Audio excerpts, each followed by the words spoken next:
Ang kanyang mga obra ay parang totoo. Pero hindi pa rin siya makabenta. Para yumaman, nagpasya siyang gumawa ng pekeng pera. Unang hakbang ang paid senyo. Alam naman ng lahat, kapag nascan mo ang pera, may marang lalabas. Hindi ito gagana. Kaya naman iguguhit na lang ang pera. 3 araw at 3 gabi siya gumuhit. Sa huli ay dinaikit-dikit niya ang bawat parte. Harap at likod ng isang 500 na rupee. Naiguhit na nga niya. Ikalawang hakbang ay pagprinta. Di magaling si Xiao Shuai rito. Pero ang kaibigan na si Xiao Wei ay magaling. Dahil meron silang negosyo na pagprinta. Mas magaling pa siya kesa sa makina. Inuna muna ang baseplate. Saka inedit. Pagkatapos ginamitan ng bola. At nilagyan ng coating. Sa huli nilinis at ininit. Oras na para makita ang resulta. Pagkatapos nito pwede nang mag-print ng marami. Pero malas lang. Ang makina ay maaari lamang mag-print ng isang kulay sa isang beses. Kailangan ulitin ng 4 na beses. Saka palitan ng kulay. Mabilis lang at naprinta na rin ang pera. Pagkatapos ay ginunting.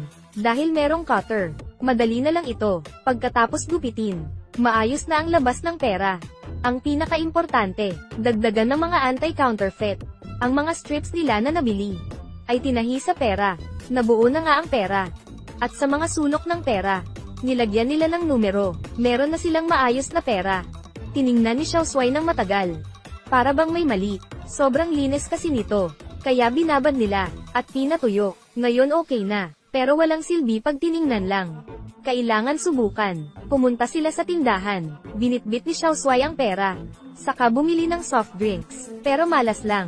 Hinawakan ng may-ari ang pera. Pagkatapos ay, natuklasan na peke ito. Hinayla niya si Xiao Wei. Mabuti at dumating si Xiao Shuai. Saka nakatakas silang dalawa. Tumakbo sila sa mga kalsada. Nakatakas nga sila. Pag-uwi ay napaisip sila. Paano nalaman ng may-ari? Pero di sumuko si Xiao Shuai. Nagdala siya ng 3 pirasong pera. Pinahula niya kay Xiao Wei kung alin ang peke. Pagtingin ni Xiao Wei sa mga pera, nalaman niya agad ang peke. Bakit? Dahil iba ang papel. Alam ng tao ang kakaibang papel ng pera. Pagkatapos naghanap sila ng papel na parehas sa pera. Naghanap na kung saan-saan. Wala pa ring mahanap. Pero biglang natuklasan ni Xiao Shuai. Kung pagsamahin ang 2 papel, parang parehas ang pakiramdam. Nagkaroon siya ng ideya. Pinaputi muna ang papel.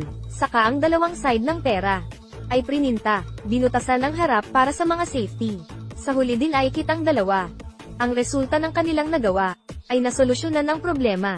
Gumawa rin sila ng pintura para sa kulay ng pera. Binabad nila ito ulit at pinatuyo. Siguradong wala ng problema. Pumunta sila ulit sa tindahan.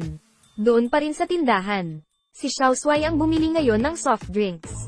Kinabahan naman si Xiao Shuai, pero natuwa naman siya, dahil binigyan nga siya ng inumin. Ibig sabihin nagtagumpay nga sila. Sobra silang natuwa at sumakay ng tricycle. Kumakanta at tumatalon. Pero ilang araw pa lang, sila ay dinakip. Kayo ba ang gumawa nito? Parang di totoo na pekeng pera raw ito. Kahit na idaan sa machine ay di rin mabibisto. Pinalabas ang boss ng 2 totoong pera. Hinalo niya ito kasama sa peke.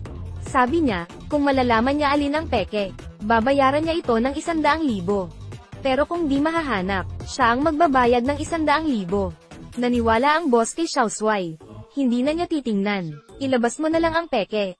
Pero hinanap ni Xiao Shuai. Hindi pa rin matagpuan. Kinuha ng boss ang mga pera at tiningnan. Naniwala siya sa kakayahan ni Xiao Shuai. 150 para sa 500. Nag-order siya ng 20 milyon na pera. Pumayag naman si Xiao Shuai. Pero tinanong ni Xiao Wei si Xiao Shuai. Sa 100,000 pa lang napagod na sila. Paano pa kaya sa 20 milyon? Pero baka nakalimutan. Merong negosyo na printe sina Xiao Shuai. Pag-uwi niya, nandoon ang tito niya.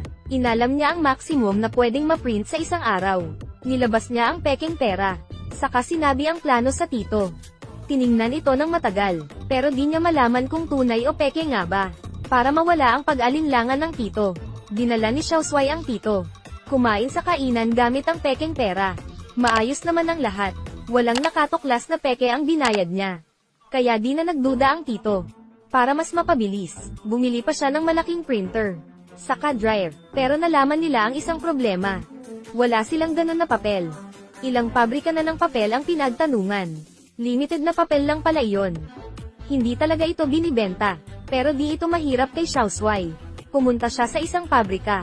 Nakitang may third na gwardiya. Kaya nakiusap sa mga kaibigan. Nasugo rin ang pabrika. Pero minalas naman sila pagdating. May soccer kasi nung gabing iyon. Nagsama ang mga grupong gwardiya. Mabuti at marami ang mga nahanap ni Xiao Shuai. Sa huli ay nakontrol nila ang mga gwardiya. Pumasok sa warehouse ang truck.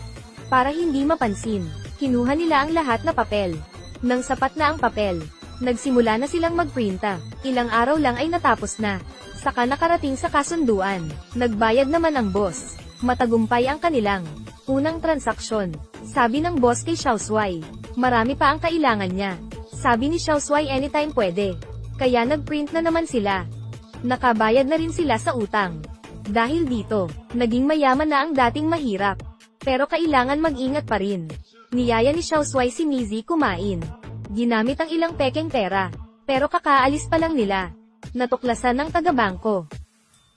Ang pabrikang ito sa umaga ay magasin ang ginagawa. Sa gabi naman ay pekeng pera. Pag alis ng mga trabahador, magsisimula na.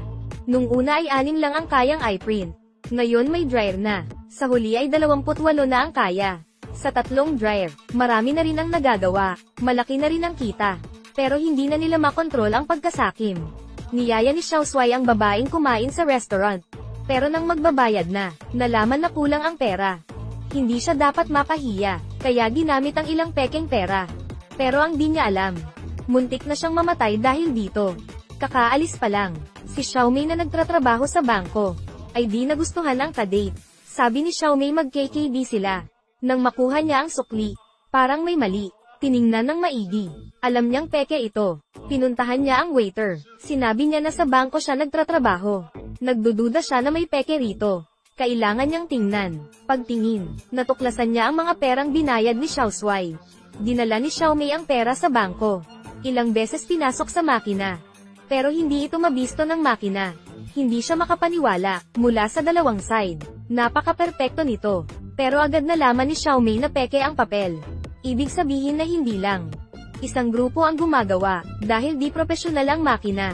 Baka 1 hanggang 2 na tao lang. At isang printer. Syempre, isa ring henyo. Pero kailangan mahuli agad ang taong ito. Samantala, mabenta naman ang negosyo ni Xiao Shuai. Noon ay 20 milyon lang ang in-order ng boss.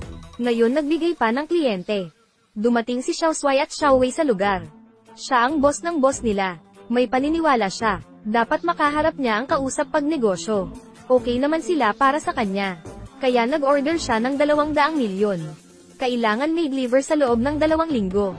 Pero delikado ang delivery. Pero malaki ang binayad nito. Kaya sa huli tinanggap ni Xiao Shuai ang order. Lumalaki na ang negosyo. Kailangan nila ng formal na kumpanya. May pinuntahan si Xiao Shuai. Saka nagparehistro ng kumpanya ng magazine. Nag-hire pa ng tauhan. Tagasagot ng tawag. Pagkatapos nito, nagsimula na siya na mag-print ng pera sa pabrika. Pero ang di niya alam, habang busy siya sa pag-print, hinahanap na siya ni Xiaomei. Simula nang matuklasan ang mga pekeng pera. Sinabi ito ni Xiaomei sa leader. Pero sabi nito na mag-file lang siya sa pulis. Ilang beses niya itong kinausap. Gusto niya itong imbestigahan. Pero sabi ng leader ay gawain ito ng pulis. Huwag nang makialam. Habang nag-i-internet si Xiaomei, nakita niyang hiring ang kumpanya. Kaya nagbitiw siya sa trabaho. At nag-apply doon. Nagulat ang tauhan sa resume ni Xiaomei. May master's degree kasi siya.